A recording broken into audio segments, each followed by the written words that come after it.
Hello, আজকে হলো international women's day. তো সেই জন্য একটা ছোট কেক নিয়ে আসা হয়েছে সবার জন্য আমাদের বাড়িতে, কিন্তু কেউ এখনও জানে না। তো আমরা কাটবো আর সেলিব্রেটও করবো। আমি মনে করি যে প্রত্যেকটা দিনই উইমেন্স ডে, কিন্তু তাও যেমন একটা দিন জন্মদিন সেলিব্রেট করা হয় বা সব কিছুরই একটা দিন থাকে সেলিব্রেট করার জন্য, তো এটাও সেরকমই একটা। তো সেটা আমরা সেলিব্রেট করব। তো কেকটা কাটবো যখন, তখন আবার বেরিয়ে পড়ছি, ঠিক আছে? ভালোই মেয়ে আমরে থেকে ওটা এখানে রেখে দিয়েছি আমার ঘরেতে, আর সবাই বাইরে ওয়েট করছে। তো এখন বাইরে যাব আগে, তারপর কেকটা কাটবো।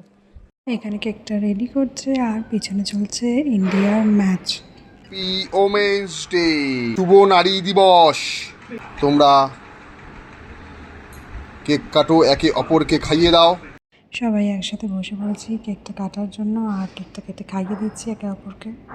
সবাই চকলেট পছন্দ করে, তাই চকলেট ফ্লেভারই এনেছিল। পেছনে খেলা চলছে, টিম সেফার্ট আউট।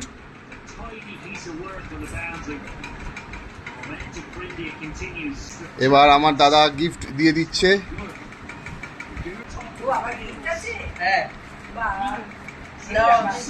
ওরা অনেক কিছুই অ্যারেঞ্জ করেছে, কেক আছে, তার সাথে কিটক্যাটও দিচ্ছে। সবার ফেভারিট কিটক্যাট, একটা করে কিটক্যাট সবার জন্য এনেছে, প্লাস খাবার। এখানে দেওয়া হয়েছে কেক, তার সাথে দেওয়া হচ্ছে এখানে একটা করে ফিঙ্গার সবার, সুন্দি সাথে এখানে যাচ্ছে পেঁয়াজ, ও ফ্রেঞ্চ ফ্রাইও রয়েছে সাথে। ইয়েস। আর এখানে রাতে ডিনার নিয়ে বসে পড়েছি। রয়েছে হচ্ছে মিক্স চাও আর তার সাথে চিলি চিকেন। তো সবাই মিলে একসাথেই খাচ্ছি। কোনো কিছু সেলিব্রেশন হলে সবাই একসাথে খাওয়া দাওয়া করে খুব মজা হয়।